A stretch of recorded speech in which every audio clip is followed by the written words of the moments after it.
America में 27 साल की भारतीय महिला निकिता गोदिशाला की हत्या कर दी गई। सोशल मीडिया पर इसको लेकर काफी हंगामा मचा हुआ है।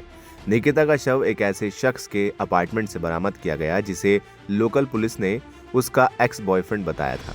अब इस मामले पर निकिता के पिता का बयान सामने आया है। उनका कहना है कि आरोपी उनकी बेटी का एक्स बॉयफ्रेंड नहीं बल्कि एक्स फ्लैटमेट था और दोनों के बीच पैसों को लेकर कुछ कंट्रोवर्सी, कुछ विवाद हुआ था। निकिता के पिता आनंद गोदिशाला ने इंडियन एक्सप्रेस को बताया कि निकिता 2021 में हायर एजुकेशन के लिए अमेरिका गई थी। उन्होंने बताया कि इसके निकिता ने वहां काम करना शुरू कर दिया था और आगे कहा, आरोपी को उनका एक्स बॉयफ्रेंड कहना सही नहीं है, वो उनका एक्स फ्लैटमेट है। 4 लोग उस अपार्टमेंट में रहते थे। 2 साल पहले काम शुरू करने के बाद निकिता एक अलग फ्लैट में चली गई। मेरा मानना है कि आरोपी के साथ उनका कुछ आर्थिक विवाद था।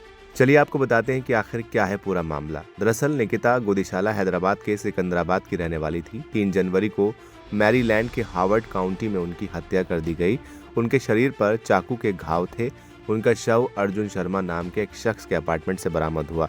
मैरीलैंड पुलिस के मुताबिक अर्जुन ने कथित तौर पर नए साल की पूर्व संध्या यानी 31 दिसंबर को निकिता की हत्या कर दी और फिर 2 जनवरी को उनके लापता होने की रिपोर्ट दर्ज करवाई, जिसके बाद वो भारत भाग गया।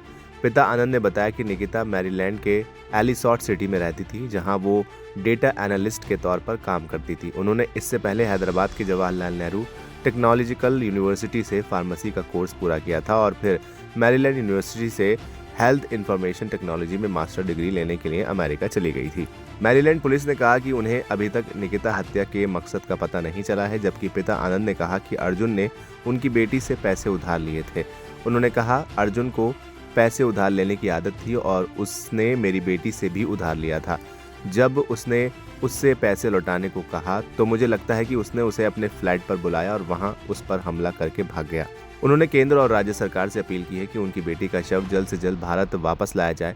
आनंद की बड़ी बेटी सरस्वती भी अमेरिका में रहती है। फिलहाल पुलिस इस मामले की जांच कर रही है, लेकिन सोशल मीडिया पर भी मामला गरमाया हुआ है। अलग अलग तरह की बातें हो रही हैं। चलिए आपको दिखाते हैं। एक यूजर ने लिखा, बॉयफ्रेंड पर ट्रस्ट करना एक बहुत बड़ी मिस्टेक है। ये तो बहुत बड़ा मॉन्स्टर निकला जिसने अपनी गर्लफ्रेंड को मार डाला। इस खबर को इतना शेयर करो कि निकिता को जस्टिस मिले। एक और यूजर ने लिखा, ये तो बहुत ही सैड करने वाली न्यूज़ है। आई होप कि इन्वेस्टिगेशन अच्छे से होगा और कल्प्रिट को सज़ा मिलेगी। एक और ने लिखा, ये बहुत डरावना है। You never know what someone is thinking. कोई क्या सोच रहा है। अगर आप किसी को डेट कर रहे हो तो उसे पकड़ा जाना चाहिए। Now the law will deal with him. फिलहाल आप क्या कहना चाहेंगे इस पूरे केस के बारे में? कमेंट सेक्शन में हमें लिखकर जरूर बताएं। वीडियो को लाइक करें, शेयर करें और चैनल को सब्सक्राइब करना बिल्कुल ना भूलें।